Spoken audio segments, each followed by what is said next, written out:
मी कार्यालयीन काम करत असतेवेळी मला 12:30 वाजता एका अननोन नंबरवरून कॉल आला. तो कॉल मी रिसीव केला. त्यामध्ये MIDC येथे एका ठिकाणी धान्य साठवणूक करत असल्याबाबतचं मला माहिती मिळाली. त्यानुसार मी थेट लगेच MIDC या एरियामध्ये गेले. तिथे त्यांना मी विचारणा केली असता त्यांनी सांगितलं की सदर धान्याचं माझ्याकडे लायसन आहे आणि मी हे धान्य बाहेरून विकत घेत असतो. तर तिथे 110 क्विंटल तांदूळ आणि 10 क्विंटल गहू असं 120 क्विंटल धान्य पांढऱ्या रंगाच्या प्लास्टिकच्या पिशव्यांमध्ये आढळून आलं.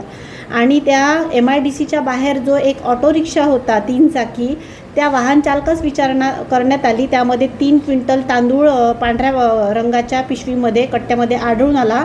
त्यांनी सांगितलं त्या वाहन चालकांनी की सदर धान्य हे सेवाग्राम बरबटी या एरियामधनं रेशन कार्ड धारकांनी मला दिलेलं आहे.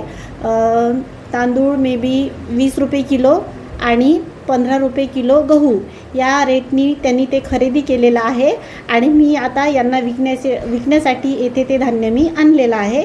तर मी सदर याचा गोडाऊनला मी त्या सील केलेला आहे आणि सील केल्याबाबतचा मी पंचनामा केलेला आहे.